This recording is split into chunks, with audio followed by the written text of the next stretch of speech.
Guys, mayroon kaming tingnan na kamatis guys. Ano mo ni kamatis? Guys, Sayang lang ugma ko na siya. Kamo na siya yung punuan. maliit naman. Maliit pa niya. Saan man nakaroon eh. Dapat na siya. Maliit pa. Ibalhin sa kuan aron maalagaan. Ito lang isa, puno. Sige. Kani oh. Yung tanlad nga imong giibot. Ano nangyari ito? Bakit hindi naka sa lupa? Baon sa Gani lupa. patamakan na siya sa iro. Di manang wao na lang na. Hindi nakabaon sa lupa. Mo gani. Nakalitaw. Ibalhin na siya sa kani nga akong gilubong tong tanlad nga imong naibot oh. Tubo asa tong luya nga imong naibot gyapon dito akong tubo gilubutang ka. Bakit yan mo ilagay? Maraming mag-ihi dyan. Yun. Balhin na. Ibalhin na Ilipat na ibang area. siya. Dito tayo ihi minsan eh. Dito lang. Dito lang. Dito lang. Mamaya na. Maghanap pa tayo ng Kana siya transfer lang na siya sa kaan. pagbutang na daan og kanang yuta. Ay mayon sa na siya. Ay na din transfer sa dako na kung Buhay natin guys. Yung kamatis na maliit ating palakihin sa pamamagitan ng pagtanim. Diba guys?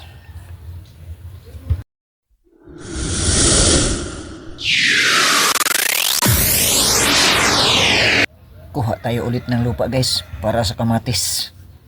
Sige.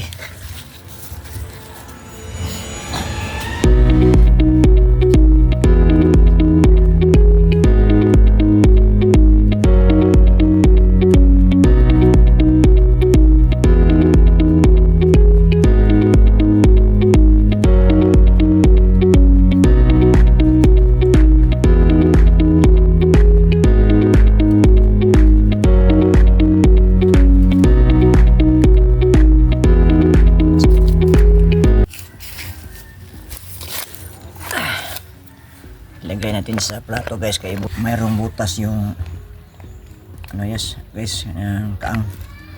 Lagay natin sa plato para nga hindi siya masayang ang lupa na ilagay natin sa kaang. Kunin natin yung kamatis guys na maliit, bubuhayin natin dito, isalbar natin ang kanyang buhay guys. Let's go.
Buhayin natin ito guys, isalbar natin ang buhay ng kamatis guys, at ito ating subaybayan kung paano na siya lumaki pagka lipas ng ilang araw, bulan.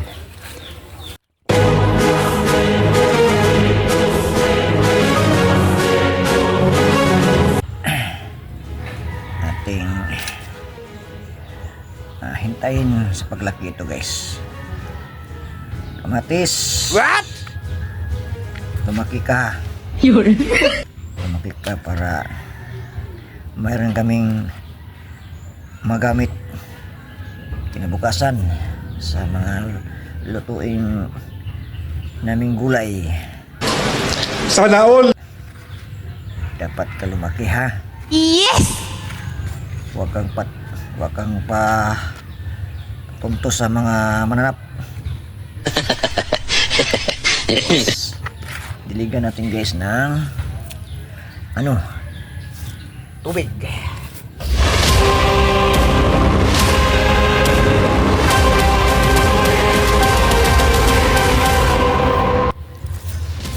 guys. Diligan itong tubig guys.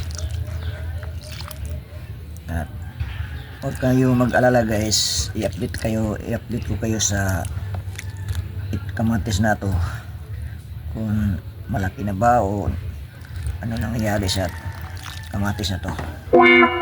Sa araw, tingnan nyo yung sitwasyon niya ngayon, nakabaw, naka-question mark patungo sa akin.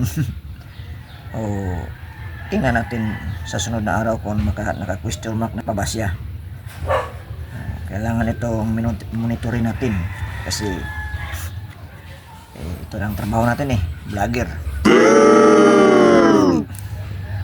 At saka maghanap tayo ng lagyan ito guys pagka sisirahin ito ng manok, kasi yung manok na may sisiw kahit saan ito maglakad-lakad.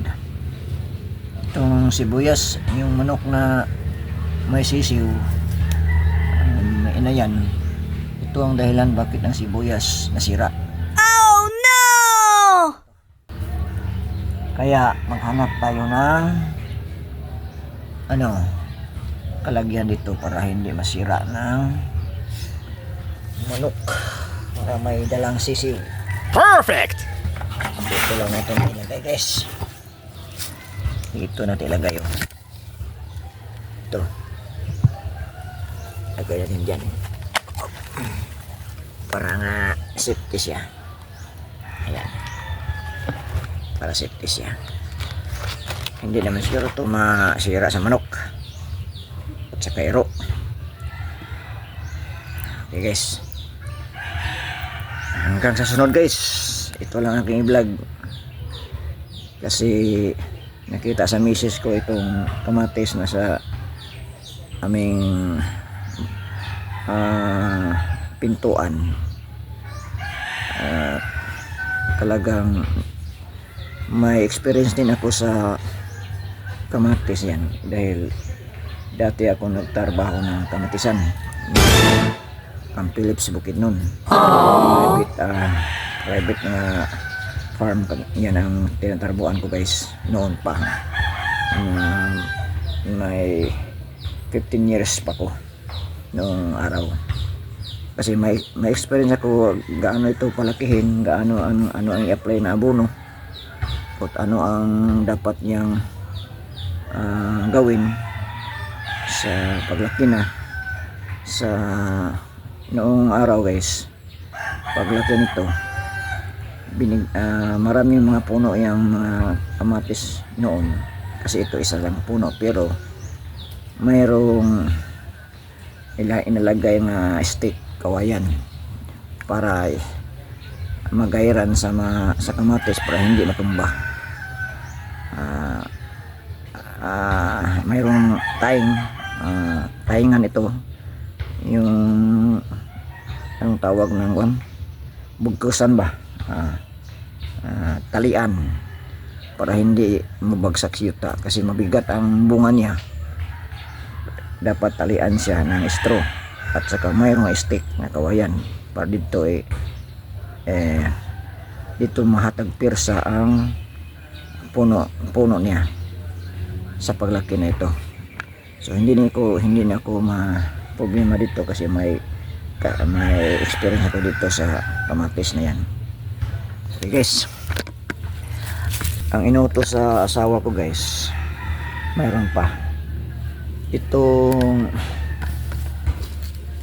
tanglad. Itong tanglad na gusto niya ayusin. Ito pala yung tanglad na inutos sa aking asawa na ayusin kasi nabuhay na ito guys, kaya linisin natin para matupad ng utos niya sa akin.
Yung luya guys, oh.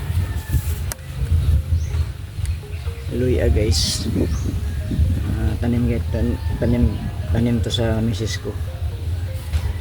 Dito kami magkuha para isubak sa mga gulay o sabaw.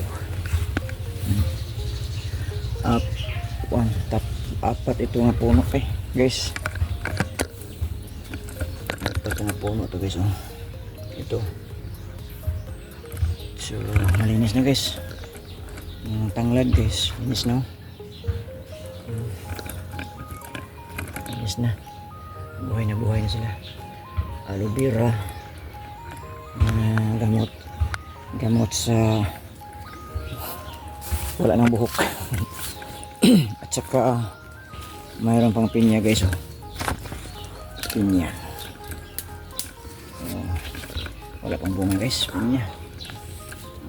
Tanim namin sa bakuran guys, pinya.